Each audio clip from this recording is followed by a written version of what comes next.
राधे राधे कृष्ण कन्हैया गोपाल प्यारो मुरली बजैया। जय श्री राधे। जय श्री राधे। श्री राधा मान मेरी लाल एवं श्री श्री बाबा महाराज के श्री चरणों में बारंबार प्रणाम। क्रम में श्लोक संख्या 144। मिथो भंगी कोटि प्रवहदनुरागामृत रसो तरंग भ्रूभंग क्षुभित बहिरभ्यंतरमहो मदाघूर्ण नेत्रं रचयति विचित्रं रतिकला विलासम तत्कुंजे जयति नवकेशोर मिथुनम। पूर्व पद्यों में हम लोगों ने पूर्व के 3 पद्यों में ग्रंथकार ने गौर तेज अर्थात श्री राधा रानी के नाम और श्री राधा रानी की महिमा का विशेष रूप से गुणगान किया।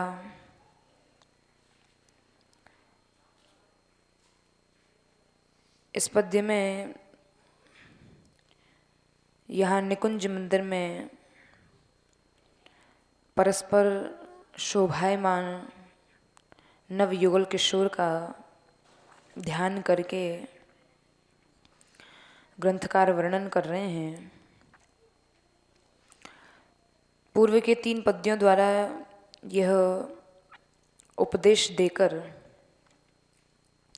और सभी पुरुषार्थों को श्री राधा नाम और श्री राधा नाम की महिमा के आगे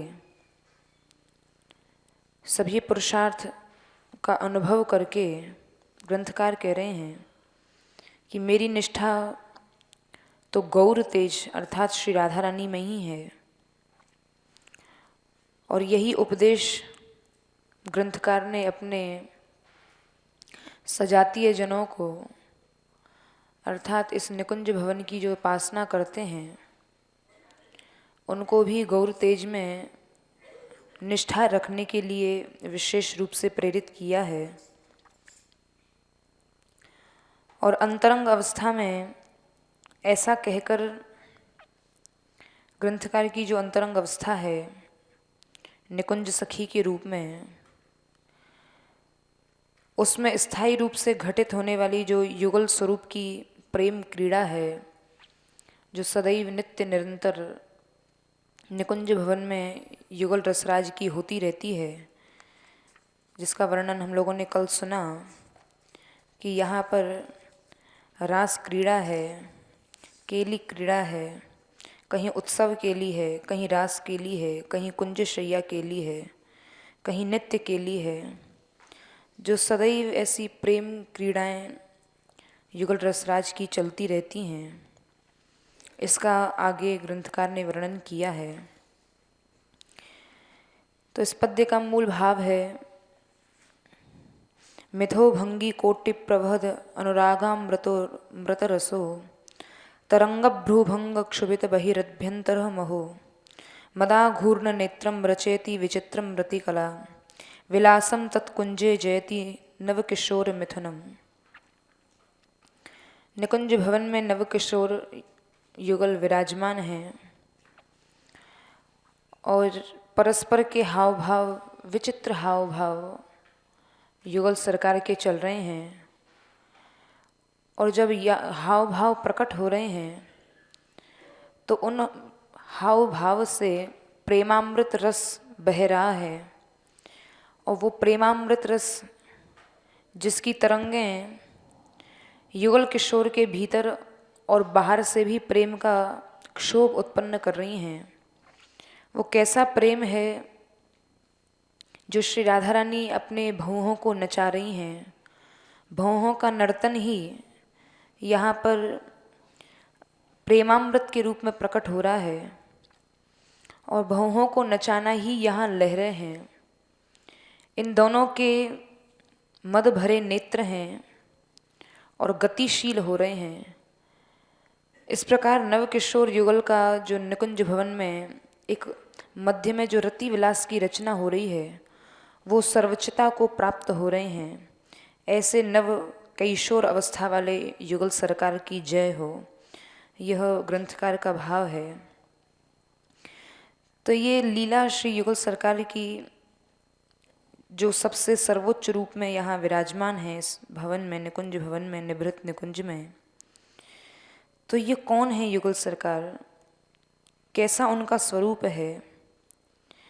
तो इसका एक बड़ा सुंदर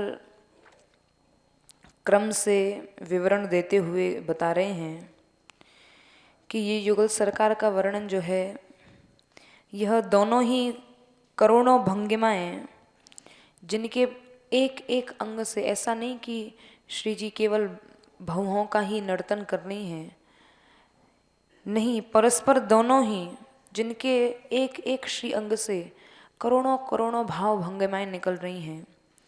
प्रत्येक अंग में, केवल एक अंग में नहीं, प्रत्येक अंग में, यानी रोम रोम में भरी हुई हैं। तो कैसे ये लीलाएं हैं, कैसी श्री जी की लीला प्रकट हो रही है, अर्थात क्या श्याम सुंदर के एक एक रोम से कौन कौन सी भाव भंगिमाएं प्रकट हो रही हैं। तो यहाँ टीकाकार ने एक लीला का उदाहरण देकर इस क्रम को बड़े सुंदर तरीके से समझाया है। तो इस लीला के द्वारा उसका निर्देश किया गया है। दान लीला का प्रसंग है। दान लीला में प्रियतम श्री राधा रानी से कहते हैं, वाचक चेत्र भ्रकुटी दृष्टौ स्मिते प्राणये वकुंठ नेत्र हृदय। दान लीला का समय है और दान लेने के लिए श्याम सुंदर खड़े हुए हैं। सामने श्री राधा रानी हैं और श्री राधा रानी से श्याम सुंदर कहते हैं, हे राधिके, आप तो 8 जगह से टेढ़ी हैं। कौन कौन सी जगह से टेढ़ी हैं? बोले बोल चाल में आप टेढ़ी हैं, बालों में आपके टेढ़ापन है, भौहों में आपके टेढ़ापन है। श्री राधा रानी जब भौहों से भ्रकुटी का नर्तन करती हैं तो बड़ी ऐसा लगता है जैसे करोड़ों करोड़ों कामदेव उन भौहों से, उन कटाक्षों से प्रकट हो रहे हैं। भौहों में, दृष्टि में, मुस्कुराहट में भी, गति में भी, आपके घूंघट में भी और मन में भी ऐसी अष्टावक्र रूप आपको नमस्कार है।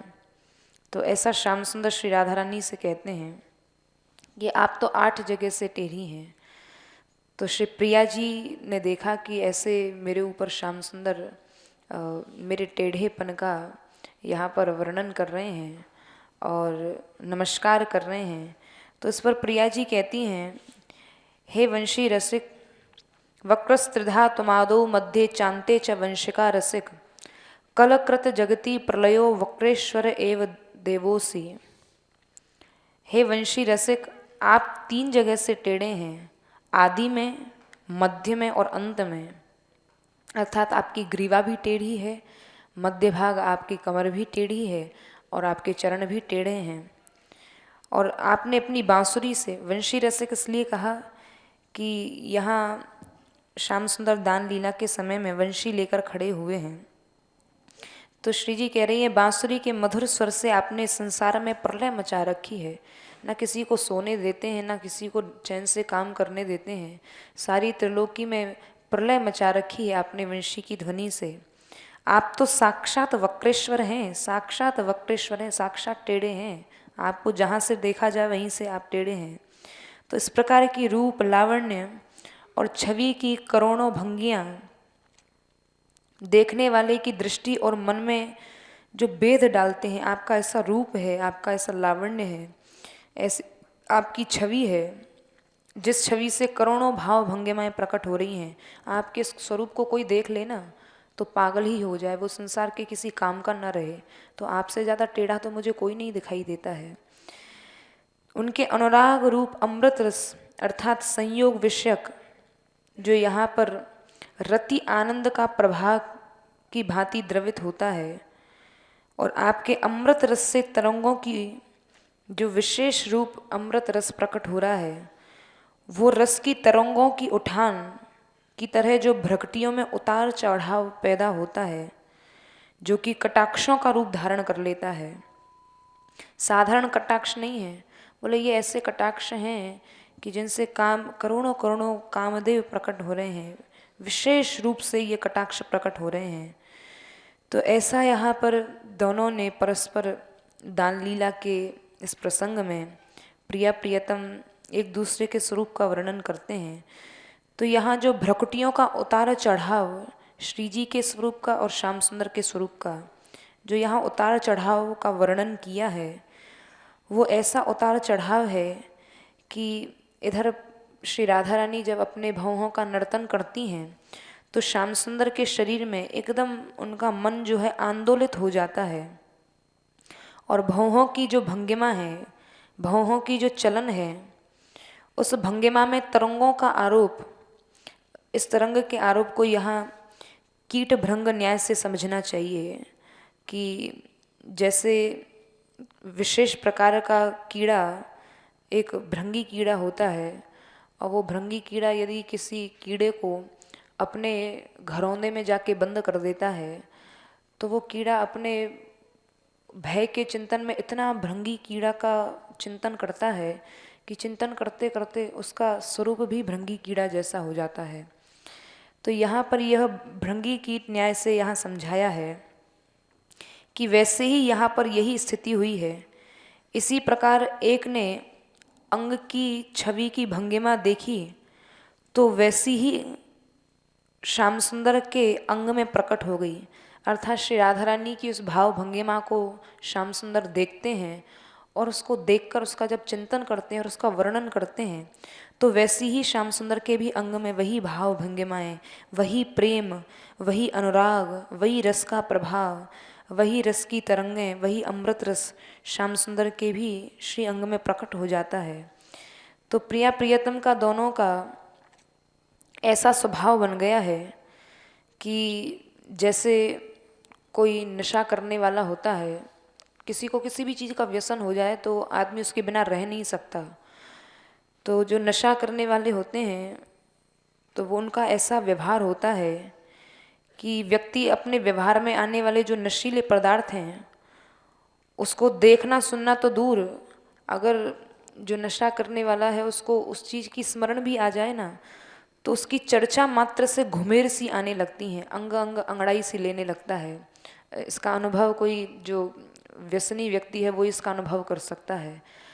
तो यहाँ पर श्री युगल सरकार को यहाँ ये कैसी भाव भंगिमा है, बोले ऐसे ही वो आदत पड़ गई है कि श्री राधा रानी की स्मृति आते ही एक विशेष प्रकार का प्रेम, लावण्य और अमृत का प्रवाह श्याम सुंदर के हृदय में होने लगता है। तो एक दूसरे की छवि और भंगिमा को देखकर यहाँ युगल सरकार के हृदय में अनुराग उदय होता है। और इसके बाद जो दूसरा दौर है, दूसरा यह टीकाकार वर्णन किए हैं कि यहाँ पर राग के पूर्व में जो अनुशब्द लगा है,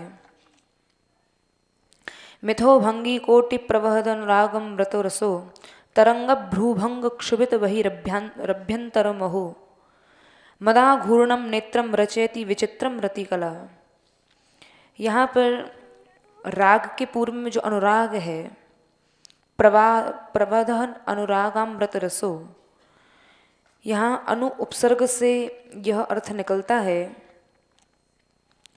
क्योंकि श्री राधा रानी और युगल सरकार की उनके दोनों का रूप अनंत है। तो जो अनंत है स्वयं उसकी प्रत्येक वस्तु अनंत होगी। तो श्री राधा रानी का रूप और लावण्य भंगिमा भी अनंत है, उनके जवाब में उनके जैसा और कोई नहीं हो सकता है। वे ही अनंत राग के रूप में प्रकट होती हैं। श्री राधा रानी ही अनंत राग है, उनका अनंत रूप है, अनंत लावण्य है, अनंत वैभव है। अनंत की वस्तु अनंत के रूप में ही प्रकट होगी।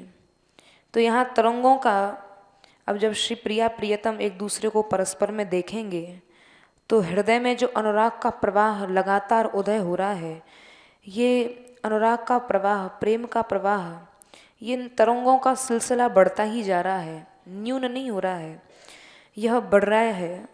और अनुराग का पता किस अंग से लगता है? अब ये कैसे पता लगाया जाए कि श्री प्रिया प्रियतम के हृदय में, श्री जी के हृदय में अनुराग की वृद्धि हो रही है, ये किस अंग की किस भाव भंगिमा से पता लगा? तो इसका समाधान टीकाकार कर रहे हैं कि यहाँ पर जो भाव भंगिमा कहा है, भंगिमा द्वारा श्री राधा रानी की जो श्री अंग में भंगिमाएँ प्रकट हो रही हैं, कभी वो भंगिमा नेत्र में प्रकट हो रही है, कभी भ्रकुटी में, कभी भ्रकुटी का चलन हो रहा है, कभी नेत्रों का चलन हो रहा है। तो ये भंगिमाओं से श्री राधा रानी के जो प्रेम है, इसकी जो वृद्धि हो रही है, जो अनुराग का प्रवाह है, जो अनुराग की तरंगें हैं, वो श्री राधा रानी का जो अनुराग है वो निश्चित रूप से भौहों का ही जो मरोड़ है उससे पता पड़ रहा है कि उन तरंगों में कैसा उतार चढ़ाव आ रहा है। और रोमांच होना, कहीं कंपन, ये जो सात्विक भाव हैं जो शरीर में प्रकट होते हैं, पुलक कंप रोमांच अश्रु प्रवाह, ये सब सात्विक भाव प्रकट हो रहे हैं। तो चित्त विकार के द्वारा मानसिक आंदोलन यहाँ व्यक्त हो रहा है कि जो हृदय में चित्त में जो विकार प्रकट हो रहे हैं, मानस में जो प्रेम प्रकट हो रहा है, वो श्री राधा रानी के कभी मुख पर आ रहा है, कभी उनके भौहों पर आ रहा है, कभी वह नेत्रों में आ रहा है, कभी वह मुख पर आ रहा है। तो ऐसी वह चित्त के विकार द्वारा मानसिक आंदोलन व्यक्त होता है। और इस दशा में प्रेम पात्र के अतिरिक्त सब कुछ भुलाकर तल्लीनता आ जाती है, जो कि भंगी कोटि प्रभृत, इसका यह दूसरा अर्थ भी यहाँ टीकाकार प्रकट किए हैं कि इसका दूसरा अर्थ यह भी है कि कोटि कोटि लावण्य भंगियों को प्रद अर्थात अतिशय रूप से जो अनुराग है वो तरंगायित हो रहा है। वो भ्रूभंग, श्री राधा रानी की भ्रूभंग ही एक विशेष रूप से तरंगायमान हो रही हैं। इसलिए यहाँ पर युगल दंपत्ति का पारस्परिक अनुराग ऐसा है कि अनजाने में ही अनंत चेष्टाएं उदित हो रही हैं, क्योंकि श्री राधा रानी का ऊपर से जो भाव है वो ऐसा रहता है कि जैसे श्याम सुंदर के विपरीत दिखाई दे रही हैं। लेकिन यहाँ पर जो आज विशेष प्रकार का हृदय में अनुराग आंदोलित हो रहा है, ये अनजाने में भी अनंत चेष्टाएं यहाँ उदित हो रही हैं। आज श्री जी चाह नहीं रही हैं, लेकिन फिर भी ये चेष्टाएं प्रकट हो रही हैं, फिर भी यह आनंद प्रकट हो रहा है। क्योंकि किसी वस्तु को कितना भी दबाया जा सकता है, लेकिन सुगंधी को नहीं दबाया जा सकता है। उसको चाहे कितना भी अंदर रख दो, सुगंधी तो फैलेगी ही फैलेगी। तो श्री राधा रानी के जो हृदय की चेष्टाएं हैं, वो उनको कितना भी संभालने की प्रयास करें, लेकिन आज वो चेष्टाएं, आज विशेष आनंद प्रकट हो रहा है, इसलिए अनजाने में ही अनंत चेष्टाएं उदित हो रही हैं। और अनुराग की वो जो चेष्टाएं हैं, एक विलक्षण अनुराग पैदा हो रहा है। और ये कहना चाहिए कि अनुराग ही अनंत अनुभवों को सिखाता है। यद्यपि प्रिया प्रियतम का अनुराग समान है, श्री राधा रानी प्रियतम से कितना प्रेम करती हैं यह श्री जी ही जानती हैं, और श्री राधा रानी श्याम सुंदर से कितना प्रेम करती हैं यह श्याम सुंदर ही जानते हैं। प्रीति की रीति को पैणो ही न्यारो, कै जाने वृषभानु नंदिनी, कै जाने वह नंद दुलारो, बातन प्रीति न होय सखीरी, यह अपने जिय सोच विचारो। तो यहाँ पर यह प्रेम का जो रस है, प्रेम का जो अनुभव है, ये परस्पर में युगल सरकार ही कर सकते हैं। तो ये प्रिय प्रियतम का अनुराग समान है, फिर भी इतना अंतर अवश्य है कि जो प्रिय का अनुराग है वो कामना प्रधान है, और प्रिया जी का जो अनुराग है वो दया प्रधान है। श्री राधा रानी सदैव दया करती हैं, करुणामयी हैं, कृपामयी हैं, तो दया माया से परिपूर्ण है। तो यहाँ पर श्री राधा रानी का जो अनुराग और श्याम सुंदर के अनुराग का विशेष वर्णन किया है कि श्याम सुंदर तो सदैव कामना करते हैं, श्री राधा रानी सदैव दया करके उन कामनाओं को पूर्ण करती हैं, इसलिए वो दयामयी है, करुणामयी है। और यहाँ अहो जो शब्द है, जिस पद्य में ग्रंथकार ने कहा है, तरंग भ्रूभंग क्षुभितर बहिरंतभ्यरमहो, तो ये अहो शब्द आश्चर्य का बोधक होता है। तो यहाँ पर आश्चर्य क्या है? यहाँ किस बात के लिए आश्चर्य किया जा रहा है? तो बोले यहाँ आश्चर्य यह है कि अनुराग और क्षोभ, अनुराग माने तो होता है प्रेम और क्षोभ माने होता है रूठना, तो ये दो विरुद्ध गुणों की स्थिति एक काल में कैसे संबंध हो सकता है इनका? ये तो दोनों में परस्पर में ये तो विरोधी हैं, तो ये एक काल में एक जगह कैसे देखे जा रहे हैं? तो यहाँ पर अहो का संबंध पूर्व पद्य के उत्तरार्ध से मान लिया गया है कि यहाँ एक तो जो आश्चर्यजनक बात हो रही है वो यह है कि यहाँ पर रति विलास की कलाओं में विविध उद्भावनाएं प्रकट हो रही हैं। विशेष रूप से रति विलास यहाँ प्रकट हो रहा है। और मदाघूर्ण नेत्रम, इस पद का विग्रह ऐसे कर रहे हैं कि जिस दंपत्ति के नेत्र में प्रेम की मदिरा ऐसे घुमेर खा रही है, श्री राधा रानी के नेत्रों में भी यहाँ ये विशेष रूप से इस पद्य में ग्रंथकार युगल सरकार के हृदय में जो अनुराग प्रकट हो रहा है उस अनुराग का वर्णन कर रहे हैं कि यहाँ दंपत्ति के नेत्र में जो प्रेम मदिरा की झोंक से घुमेर खा रहे हैं, दोनों पर प्रेम का मद छाया हुआ है। प्रिया जी को इसका मद है कि प्रियतम की प्यास कितनी तीव्र है, और प्रियतम को इस चीज़ का मद है कि श्री राधा रानी मेरे ऊपर कितनी उदार हैं, कितनी मेरे ऊपर कृपा करती हैं, जो मैं इच्छा करता हूँ श्री जी सदैव पूर्ण करती हैं। तो यहाँ इन दोनों को इस प्रकार का मद है। एक तो श्री राधा रानी को यह मद है कि प्रियतम को देखो तो सही, यह एकांत रस का रस पाने का कितनी प्यास है। तो यहाँ पर ये जो रति के प्रसंग कहे गए हैं जो प्रिया प्रियतम के, ये रति प्रसंग ये कोई साधारण रति नहीं है, ये विचित्र कलाओं की सृष्टि यहाँ हो रही है। यहाँ कला से तात्पर्य है कि वात्सायन कृत जो काम सूत्र में उल्लिखित जो विविध आसन हैं, जिनको सामान्य भाषा में कोक कला भी कहते हैं, तो यहाँ पर ये जो काम सूत्र में जो उल्लिखित विविध आसन हैं, यहाँ पर इनका जो वर्णन किया गया है, उन कलाओं में से प्रत्येक की रचना विलक्षण और अनिर्वचनीय है। ग्रंथकार कह रहे हैं कि जिसका साक्षी मेरा हृदय ही है कि यहाँ पर जो आज प्रेम प्रकट हो रहा है, युगल सरकार का विशेष अनुराग प्रकट हो रहा है, और अनुराग प्रकट होने से जो कलाएं प्रकट हो रही हैं ये साधारण नहीं है, ये सर्वोत्तम सर्वत्र उज्ज्वल श्रृंगार के साथ यहाँ आज यह प्रेम प्रकट हो रहा है, ये साधारण रत नहीं है। तो यहाँ प्रिया प्रियतम की अंतरंग जो रति विलास है उसका ग्रंथकार वर्णन किए हैं, और निकुंज में रति एक विशेष रति का यहाँ वर्णन कर रहे हैं। बोले ये साधारण जो संसार में एक नायक नायिका का जो रति विलास होता है, ये उससे उसकी कल्पना नहीं करनी चाहिए, ये एक विशेष है। बोले यहाँ पर ये जो वर्णन किया जा रहा है दोनों के रति प्रेम का, ये साधारण नहीं, ये अलौकिक है, ये लौकिक नहीं है, ये विलक्षण है, ये श्रृंगार रस ही नहीं, ये उज्ज्वल श्रृंगार रस है।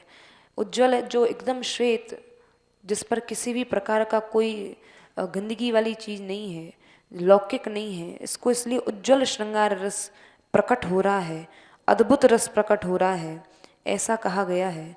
इसलिए तो श्री राधा रानी के लिए कहा है श्रीमद् राधा सुधानिधि के द्वितीय श्लोक में कि श्री जी का वह जो स्वरूप है जो आज यहाँ प्रकट हो रहा है, ब्रह्मेश्वरादि सुरदुरुह पदारविंद श्रीमत् पराग परमाद्भुत वैभवाया सर्वार्थ सार रस वर्षी कृपार्ध दृष्टे तस्या नमोस्तु वृषभानुभवो महिम्ने। राधिका रानी का जो यहाँ आज स्वरूप प्रकट हो रहा है, ये वह स्वरूप है जो कि श्री राधा रानी के पदारविंद के पराग की महिमा ब्रह्मा ईश्वर आदि के लिए भी दुर्लभ है। नूतन विलक्षण किशोर अवस्था में वर्तमान में यहाँ युगल सरकार समस्त उत्कर्ष के साथ विराजमान रहते हैं। तो भैया जिनके चरणों की रज ही ब्रह्मा आदि बड़े बड़े देवों के लिए दुर्लभ है, तो उनके द्वारा की गई कोई भी लीला साधारण कैसे हो सकती है। तो यह पद्य कहकर यहाँ इस लीला को अलौकिक बताया गया है। तो इस प्रकार यहाँ पर ग्रंथकार का जो भाव है बता रहे हैं कि परस्पर में प्रतिक्षण प्रेम अनुराग की लहरें एक के बाद एक बढ़ रही हैं और उनकी परंपरा में क्रमिक वृद्धि के द्वारा यहाँ निकुंज में यह रस अक्षय बनता जा रहा है। अर्थात उस रस का यहाँ प्रवाह हो रहा है जो रस कभी नष्ट नहीं होता है, अक्षय है, सदैव यह रस यहाँ विराजित रहता है। और इसी रस से जो निकुंज भवन में जो सखियाँ हैं, किंकरियाँ हैं, सेविकाएं हैं, वो सब इसी अक्षय रस से पोषित होती रहती हैं।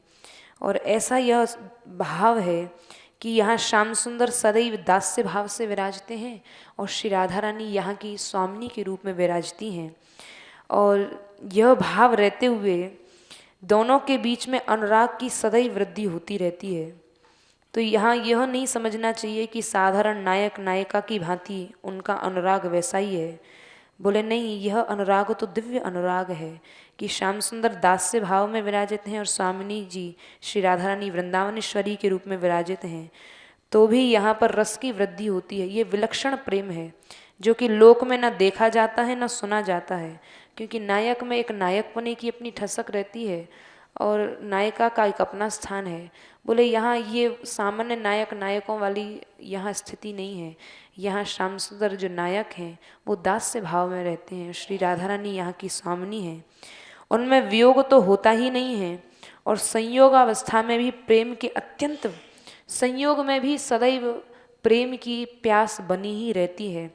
तो ऐसे निकुंज भवन में शोभायमान नव युगल किशोर हैं और ऐसे नव जो युगल किशोर हैं उस स्वरूप की सदा ही जय हो। जय श्री राधे। श्री राधा मान बिहारी लाल श्री श्री बाबा महाराज के श्री चरणों में प्रणाम। श्लोक संख्या 145। काचित वृंदावन नवलता मंदिरे नंद सूनोर दृप्यत दोष्कल दृढ़ परीरंभ निश्चंद गात्री दिव्यानंताद्भुत कलाः कल्पयन्त्या विरास्ते सांद्रा नंदामृत रस घन प्रेम मूर्ति किशोरी। ऐसी श्री राधा रानी जो प्रेम रस रूपा हैं, उन श्री किशोरी जो की वृंदावन में जो नित्यता है, अर्थात वृंदावन में जो नित्य विराजमान हैं, उनके विषय में ग्रंथकार कह रहे हैं काचित अर्थात काचित किशोरी यानी कोई किशोरी, किशोरी से तात्पर्य जो किशोर अवस्था वाली हैं। वृंदावन नवलता मंदिरे, श्री वृंदावन के नवीन लता घर में जो प्रकट हो रही हैं अथवा जो विराज रही हैं, उन श्री राधा रानी के विषय में यहाँ ग्रंथकार बता रहे हैं। और उनका वर्णन करते हुए यहाँ यह जो काचित शब्द का प्रयोग किया है, काचित अर्थात कोई किशोरी, ये काचित शब्द दो प्रकार के अज्ञान को सूचित करता है। एक तो वक्ता का अज्ञान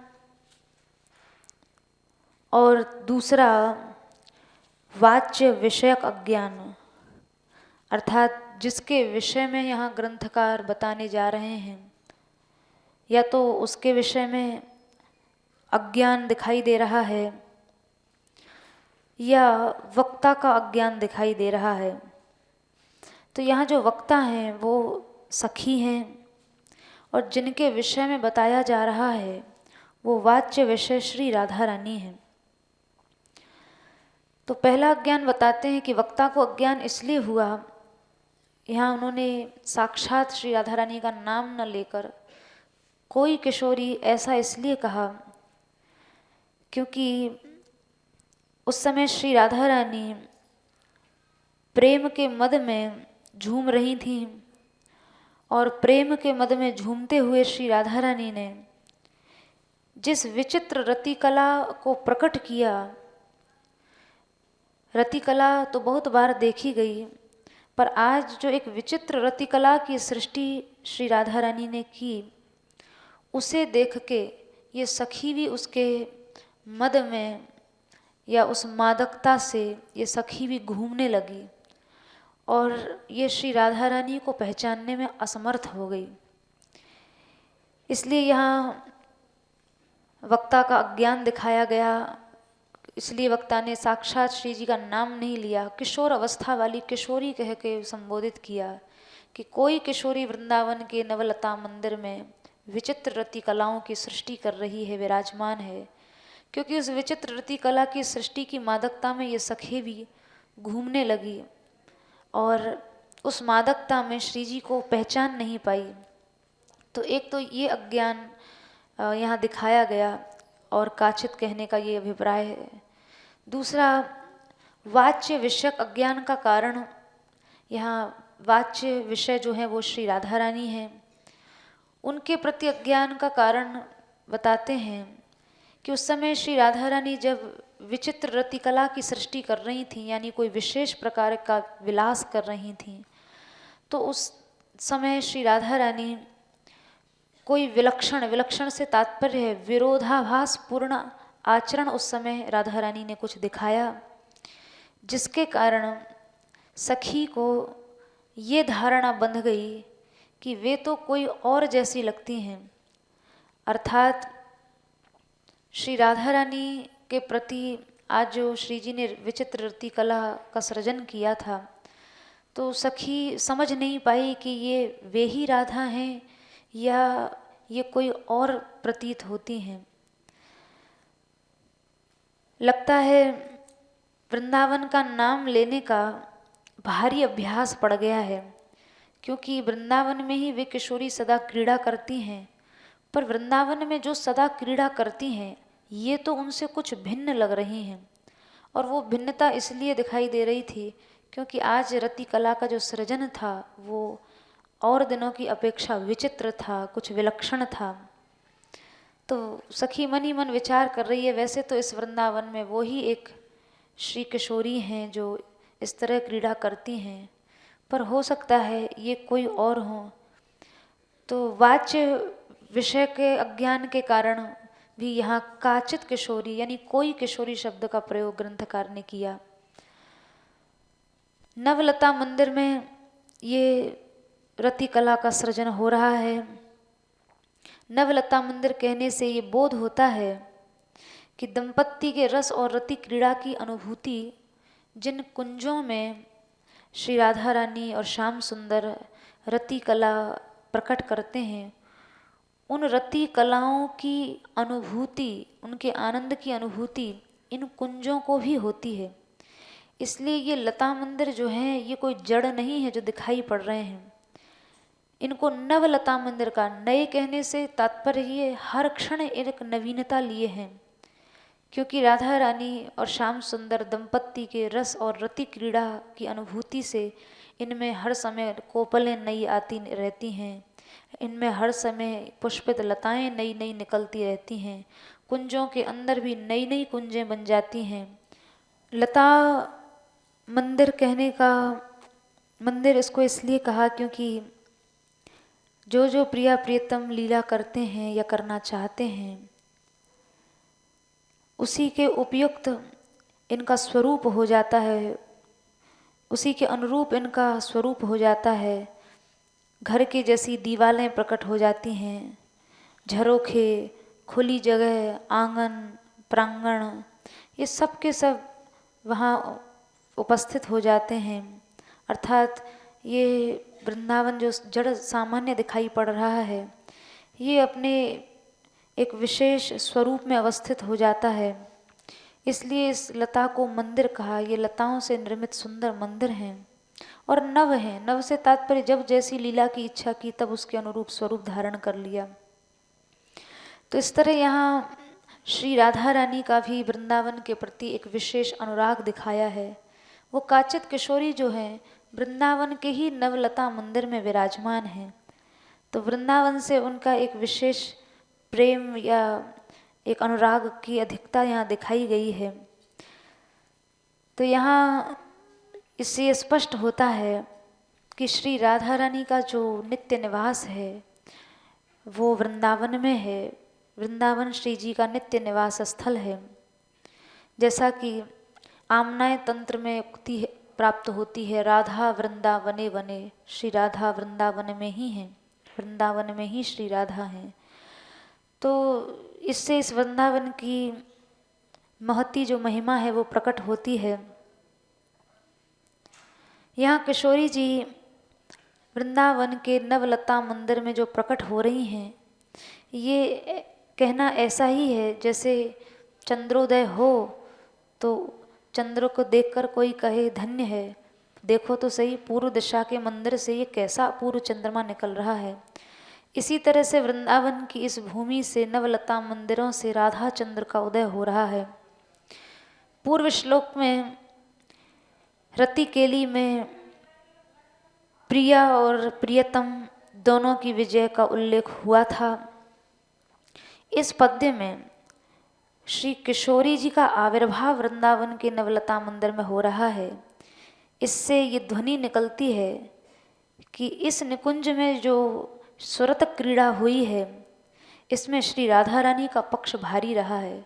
पूर्व श्लोक तक तो प्रिया प्रीतम दोनों की विजय दिखाई, पर यहाँ श्री जी नवलता मंदिर से प्रकट हो रही हैं। इससे ऐसा लग रहा है आज के इस कुंज के जो कुंज में आज जो सुरतक क्रीड़ा हुई है उसमें श्री राधा रानी का पक्ष भारी रहा है, अर्थात श्री जी ने कोई विशेष कला प्रदर्शन किया है जिससे उनकी विजय दिखाई पड़ती है। और उस समय श्याम सुंदर जो हैं वो एक प्यासे चकोर की तरह हैं, जैसे एक प्यासा चकोर तृषित चकोर की जो स्थिति होती है, तो इस समय श्याम सुंदर प्यासे चकोर की भांति हैं। और उन प्यासे चकोर श्री कृष्ण से आज श्री राधा रानी का विलक्षण संपर्क हुआ है और उससे प्रिया जी के अंतर में एक आह्लाद प्रकट हुआ। उस प्यासे चकोर को तृप्त करते समय प्रिया जी के अंतर में एक आह्लाद हुआ है और उस आह्लाद के ही आवेग में श्री राधा रानी के द्वारा विचित्र विचित्र रति कलाओं की सृष्टि हुई है। दाता का स्वभाव होता है कि जब कोई याचक सामने आता है तो दाता की दानशीलता उमड़ पड़ती है, वो दान शूर हो जाता है। तो वैसे ही यहाँ प्रियतम जो है वो याचक हैं और उनको देखकर श्री प्रिया जी यानी राधा रानी की दान वीरता उमड़ पड़ी और उन्होंने उसी वीरता के साथ या उसी उमंग के साथ तृषित चकोर की भांति जो श्याम सुंदर हैं उनको रति कलाओं से रसदान किया है। और उस समय दृढ़ परिरब्ध श्री राधा रानी श्याम सुंदर ने जिनको अपनी गर्वीली भुजाओं में भरा है, कैसी हैं वे किशोरी जी, जिनके अंग नंद कुमार के गाढ़ आलिंगन से पसीज गए थे। दृढ़ परिरम्भ निश्चंद गात्री, ये श्री जी का विशेषण है। किसने भुजाओं में भरा? नंद सोनू ने। नंद सोनू अर्थात जो श्री कृष्ण युवराज हैं, नंद बाबा के लाडले हैं, राजकुमार हैं और पूर्ण उनके प्रेम के पात्र हैं, बड़े सुंदर हैं। तो ये तो नंद सोनू का एक जो रूढ़िगत अर्थ है वो बताया। यौगिक अर्थ नंद सोनू का ये बताते हैं कि जो आनंदित करे उसको कहते हैं नंद, और उसका जो पुत्र है वो है नंद सोनू अर्थात नंद नंदन। चूँकि बीज से ही पल्लवित होने वाले वट वृक्ष की भांति आत्मा ही पुत्र के रूप में जन्म लेती है, ये प्रसिद्ध है। जैसे बीज से ही वट वृक्ष बनता है और वट वृक्ष से फिर बीज, बीज से पुनः वृक्ष, तो इसी तरह आत्मा जो है वही पुत्र के रूप में जन्म लेती है। तो नंद सोनू का यहाँ अर्थ बताया कि जिसे पूर्ण ऐश्वर्य और पूर्ण सौंदर्य अथवा पूर्ण आनंद प्राप्त है, क्योंकि नंद के पुत्र हैं, नंद माने जो आनंदित करे, और उसके पुत्र हैं अर्थात जो पूर्णानंद स्वरूप हैं। तो जो पूर्ण आनंद में श्री कृष्ण हैं वे श्री कृष्ण भी उन श्री कृष्ण की जो केला सरीखी गर्वीली भुजाएं हैं, आनंद में श्री कृष्ण की जो भुजाएं हैं उन वे गर्वीली हैं। तो गर्व किस बात का है? गर्व इस बात का है कि ऐसी श्री राधा रानी जिनके अंगों से भूषणों की भी शोभा होती है और जिनका सौंदर्य उनको स्वयं को मोहित कर देता है, ऐसी जो प्रेम रस की मूर्ति किशोरी श्री राधा रानी है, तो राधा जैसे धन को भुजाओं में भरने का मौका मिल गया है, इसलिए श्याम सुंदर की भुजाएं गर्व से भर गई हैं और श्याम सुंदर राधा रूपी धन को अपनी भुजाओं में भरकर गर्व का अनुभव कर रहे हैं। कैसी भुजाएं हैं? कंदल जैसे जो नया नया ताज़ा ताज़ा केला होता है और उस पुष्ट केले के अंदर का जो कोमल सा रस भरा सा भाग होता है, ऐसी वो स्निग्ध भुजाएं हैं। जैसे श्री यहाँ उदाहरण दिया है, जैसे एक कोई कंगाल कुबेर के भंडार में चला जाए तो कंगाल व्यक्ति जैसे धन समेटता है, तो ऐसे उसे इस समय ऐसा लगता है अवसर मिला है, पुनः मिले न मिले, क्या क्या समेट लूँ। तो इसी रीति से यहाँ जैसे कंगाल धन को समेटता है, उसी तरह से यहाँ श्याम सुंदर ने श्री राधा रानी का आलिंगन किया है और उस प्रसन्नता में प्रिय के जो अंग हैं वो पसीज गए थे। श्याम सुंदर की भुजाएं जब श्री राधा रानी का आलिंगन करने लगी, ऐसा जो विलक्षण धन पाया उससे श्याम सुंदर की भुजाएं रोमांचित हुईं। जब श्याम सुंदर की भुजाएं रोमांचित हुईं तो प्रिया जी का हृदय जो स्नेह से भरा रहता है सदैव, वो प्रियतम के हार्दिक भावों को जान गया कि देखो ये मुझे भुजाओं में भर के रोमांचित हो रहे हैं। तो श्री राधा रानी भी प्रियतम के आलिंगन से द्रवित हो उठी। दया के कारण, स्नेह के कारण उनका हृदय भी द्रवीभूत हो गया और श्री प्रिया जी के अंगों में भी सात्विक भाव उमड़ पड़े। ऐसी वो श्री राधा रानी दिव्यानंताद्भुत कलाह, कैसी श्री राधा जिनसे हर समय अनंतानंत रस और कलाएं और आनंद हर समय उत्पन्न हो रहा है। ऐसी वो श्री दिव्यानंताद्भुत कला जो श्री राधा रानी अनंतानंत रस व कलाएं जिनसे उत्पन्न हो रही हैं।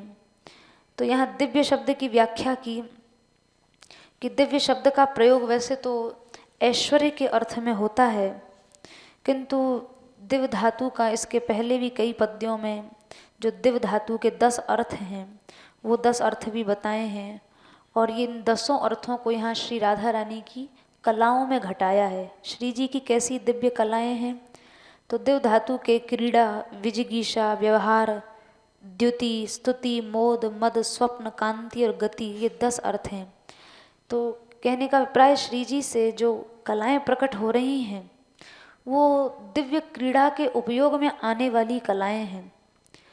दूसरी बात, क्रीड़ा में प्रतिपक्ष से जीतने की इच्छा रहती है, अर्थात जब श्री जी और श्याम सुंदर क्रीड़ा करते हैं तो क्रीड़ा करने वाले को प्रतिपक्ष से हमेशा जीतने की इच्छा रहती है। तो श्री राधा रानी की जो कलाएं हैं वो प्रतिपक्ष से जीतने की इच्छा रखती हैं और वे कलाएं इसके योग्य भी हैं। अर्थात श्री राधा रानी ऐसी ऐसी कलाओं को जानती हैं जिनमें सहज में ही वे श्याम सुंदर को पराभूत कर देती हैं। वे कलाएं कैसी हैं? बोले बड़ी व्यावहारिक हैं, आपस में व्यवहार में आने योग्य हैं। ये कलाएं द्युति भरी हैं, अर्थात चमत्कार पैदा करने वाली हैं। ऐसा नहीं केवल श्रृंगार रस की लीला चल रही, नहीं, किसी क्षण हास्य प्रकट हो गया, कभी उसी में अद्भुत रस प्रकट हो गया, कभी वीर रस प्रकट हो गया। तो अनेकानेक रसों का इन कलाओं में योग बना रहता है, इसलिए ये बड़ी चमत्कारिक हैं और ये कलाएं आस्वाद योग्य हैं, बड़ी रसमयी हैं।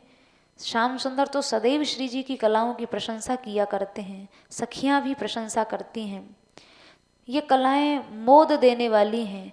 श्री राधा रानी की इन कलाओं से सारा जगत श्याम सुंदर सहित आनंदित होता है। और यही नहीं, ये कलाएं श्री प्रिया जी को भी मादक बनाती हैं, प्रियतम श्याम सुंदर को भी मादक बनाती हैं, उनके अंदर भी उनको भी माधव में झुमाती हैं और सखी वर्ग को भी मादक बनाती हैं। फिर 8वां अर्थ है स्वप्न।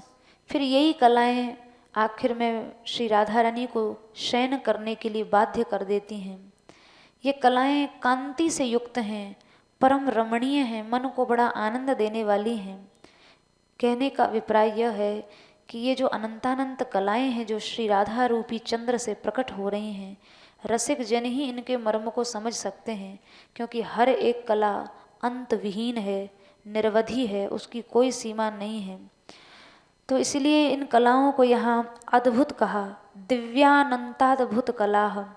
राधा रूपी चंद्र से जो अनंत कलाएं प्रकट हो रही हैं वो दिव्य हैं और वे अद्भुत हैं। अद्भुत कहने का ये आशय है कि वे अलौकिक हैं, अर्थात व्यवहार में ये सब दिखाई नहीं पड़ेंगी कभी भी। दिव्य सखियों और दिव्य प्रियतम को भी जो अद्भुत लगती हैं वे कितनी अद्भुत होंगी। अर्थात पूर्ण रूप से यहाँ इन कलाओं के साधारण होने का यहाँ निषेध किया है। इन कलाओं को सामान्य मत समझ लेना, क्योंकि जो सखियाँ स्वयं अलौकिक हैं उन अलौकिक सखियों को भी ये कलाएं आश्चर्य में डाल देने वाली हैं। ऐसी ये दिव्य कलाएं हैं। श्रृंगार रस की ऐसा हाव भाव विलास से परिपूर्ण जो कलाएं हैं, उन कलाओं का श्री राधा रानी रचना करती हैं। किनके लिए? ये रति कलाएं प्रियतम श्याम सुंदर के पोषण के उद्देश्य से श्री जी इनको प्रकट करती हैं। ऐसी किशोरी कुंज में प्रकट हो रही हैं, चंद्रमा की तरह उदित हो रही हैं। कैसी किशोरी? तो पुनः विशेषण देते हैं जो श्री राधा रानी सांद्रानंदामृत रस घन प्रेम मूर्ति किशोरी। घना जो आनंद है और घने आनंद का जो अमृत है, घने से तात्पर्य है जिसमें कभी कोई विभाग ना हो, अर्थात जो अखंड बना हुआ एक जैसा जो आनंद है। तो घना अर्थात अखंड आनंद, आनंद से तात्पर्य जो आस्वादन करने के योग्य है, जिसका आस्वादन किया जा सके। तो ऐसा जो आनंद का अमृत है, अखंड आनंद का अमृत, ऐसे घनीभूत आनंद और घनीभूत प्रेम की जो एकमात्र मूर्ति हैं, वो श्री किशोरी जी वृंदावन के इस नवलता मंदिर में प्रकट हो रही हैं। यहाँ आनंद, रस और प्रेम, ये तीन बातें कही गई। तीनों में ही अमृतत्व को समझना चाहिए, अर्थात तीनों ही परम आस्वादनीय हैं। यानी श्री जी रूपी चंद्र की श्रृंगार रस की विचित्र कलाओं से, जैसे चंद्र से कलाएं प्रकट होती हैं, तो वैसे ही श्री जी रूपी चंद्र की, श्री राधा रानी रूपी चंद्र के श्रृंगार रस की विचित्र कलाओं से आनंद का अमृत, रसामृत व प्रेमामृत झर रहा है। ऐसी वे आनंदामृत, रसामृत व प्रेमामृत की जो सघन मूर्ति अनिर्वचनीय किशोरी हैं, वो वृंदावन के नवीन लता मंदिर में नित्य विद्यमान रहती हैं। अर्थात इसी भूमि में, इन्हीं निकुंजों में वे श्री जी नित्य विराजमान रहती हैं। इस तरह उन श्री राधा रानी की यहाँ नित्यता का या नित्य विद्यमत्ता का वर्णन ग्रंथकार ने किया। जय श्री राधे। ये सब सुनने के बाद चित्त कितना धारण करता है, बड़ा कठिन है, क्योंकि जो नित्य नवीन हो रहा है उसको धारण करना असंभव है।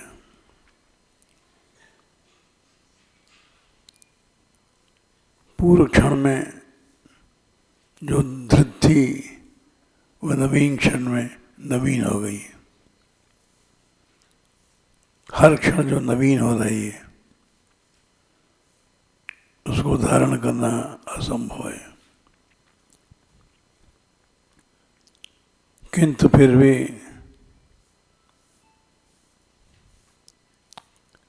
नित्य नवीनता अविरास्ते प्रकट कर रही हैं राधा रानी, और वो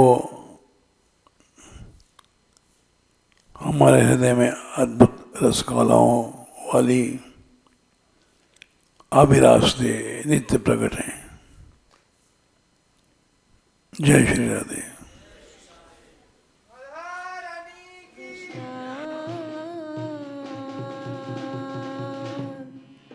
कृष्ण कृष्ण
कृष्णा कृष्णा राधे राधे राधे श्यामा राधे श्यामा श्यामा श्यामा राधे राधे राधे कृष्णा कृष्णा कृष्णा राधे राधे राधे श्यामा श्यामा श्यामा श्यामा राधे राधे राधे कृष्णा कृष्णा कृष्णा कृष्णा राधे राधे राधे श्यामा श्यामा श्यामा श्यामा राधे राधे राधे कृष्णा कृष्णा कृष्णा कृष्णा राधे राधे राधे श्यामा श्यामा श्यामा श्यामा राधे राधे राधे कृष्णा कृष्णा कृष्णा कृष्णा राधे राधे राधे श्यामा श्यामा श्यामा श्यामा राधे राधे राधे कृष्णा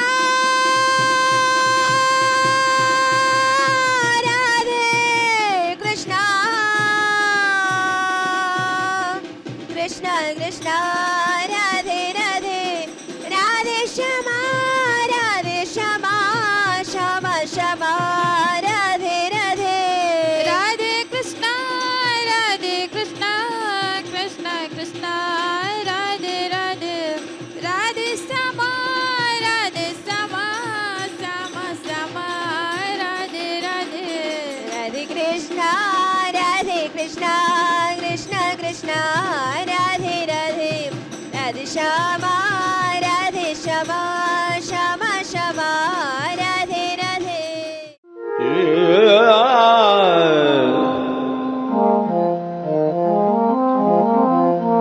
Yeah.